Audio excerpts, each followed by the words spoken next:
My question is about karma. So I have a business I've had almost 20 years. And a year ago, I put a very strong intention out to grow my business in a whole new way. I felt it, I saw it, had the positive emotions around it. And I look back, that was over a year ago. I have a whole new team now. What I didn't realize is the pain I was going to go through in the process. Didn't have to be painful.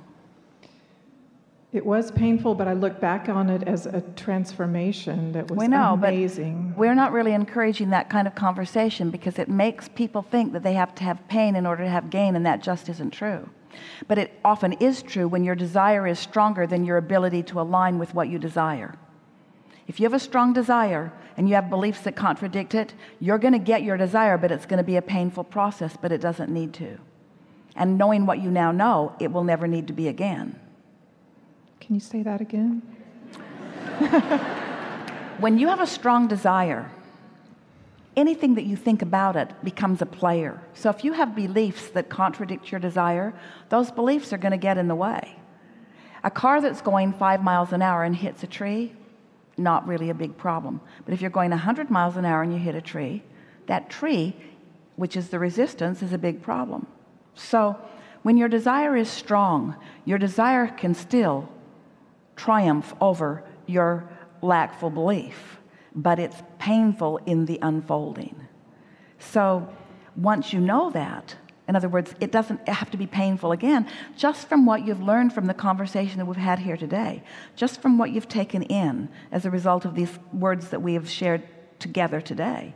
You now know better. You now know that you're supposed to feel good. You now know that when it is really flowing, that it does feel good. There is always progress, you see. And we're not saying that painful things don't sometimes yield you what looks like results. But so many of you live in a world that is action-oriented. And so you try to compensate with your action for a vibration that you haven't cleaned up. So we've been saying recently to our dear hearts that are playing with us in these gatherings that we think it would be a good idea if you would act 50% less, do 50% of your current action, and do 50% more thinking. We think you should only do about 40% of your current action. We think you should only do about 30% of your current action. About 22.5% of your current action. We think you should act far less and imagine far more and contemplate far more and meditate far more and get massages far more and put your feet in the water far more and move your body far more and enjoy life far more and do those things you feel like you need to do, about 22.5% of what you're doing, and watch the results in your life, because the belief in action causes you to fill your plate so full with moving about and talking to other people that you don't tend to the vibrational alignment, which is everything. This is tapping into a leverage, you see. So that's why people, they try hard and they don't get results, and they follow rules and they don't get results, and then they think, there's got to be a reason that I'm not getting results, and it cannot be for lack of trying, and it cannot be for lack of acting. It must be karma. I must have done something in a past life that is preventing me in this life. And we say, no, nothing like that's happening. When you came into this experience, first of all, when you reemerged from any life that you've ever lived, you left all that negative stuff on the physical trail and reemerged into pure positive energy. And that's who you bring back each time, that fullness. So there isn't anything like that. But there are habits of thoughts that slow you down. And the biggest thing, we can feel it with you, we can feel it with so many of you, is a belief in action. Action is so delicious when you are tuned in, tapped in, turned on, and you are translating this broader non-physical perspective into a impulse to act. That kind of action, there's just nothing better than that. That getting a feeling and following through with it and seeing the results of that feeling.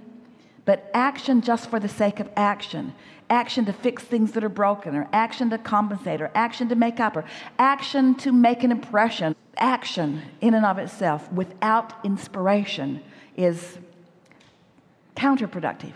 Not just slow, it's counterproductive. I believe everything you're saying, and I think that I have two questions because I ultimately got this dream that I wanted, but it was a bit painful. And when I was talking to some spiritual leaders that I speak with, they said, oh, those relationships, those employees were karmic relationships, and that's why you had an office manager that embezzled, or that's why these things happened, after a business for 19 years. They're wrong about that. That's what I wanted to know. It is our promise to you that anything that's active in your vibration is why you're experiencing it, but it's because it's active now. It's not because it was active then. That defies everything about the laws of the universe that we know to be. Now, it's possible to have a vibration and to keep having the vibration, but not through the clearing process of the death experience. Everything that's active within you now, you activated in this life experience. Everything that's active now. You see? Yes. You are an extension of source energy, and anything that you're bringing from source is not that stuff. You didn't get it wrong. You didn't come back because you got it wrong before. You came back because it's fun to do. You came back because creating is who you are. You're not compensating for anything. So there's no Those old are just debts with people from past lives and all that stuff that have to be cleared in this lifetime, and that's all. That's all excuses for why things aren't going better now. When you're little, you blame your mother. When you're older, you blame your children. Because it feels like something is really screwy. You innately know that you are blessed. You innately know that you are good. And you innately know that things should be working out for you. And when they're not, you just go a little nutty trying to explain it or justify it. So sometimes you get desperate and look into past lives. Often you're desperate and you try to blame it on somebody else, or on the economy, or on the government, or on the environment, or on the circumstances. But what it comes down to is, if you will take responsibility for your alignment with thriving, you will thrive. And anything else just doesn't work, you see. You can blame anybody that you want, but in that blaming game, you are cutting yourself off from your receptive mode, and you're not receiving the clues, even though they're being offered to you constantly.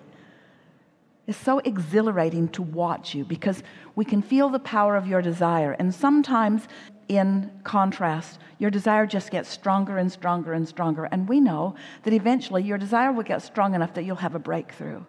But we don't want you to break through. We want you to dance through. We want you to sing through. We want it to be a pleasant process. It's what you intended, you see.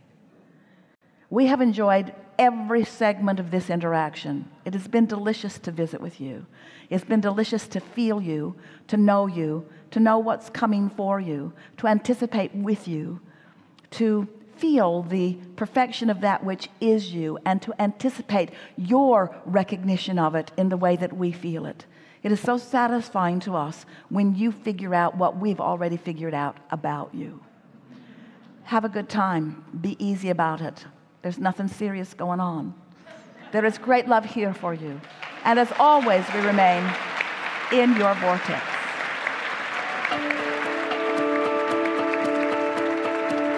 This is so good. I really liked it a lot.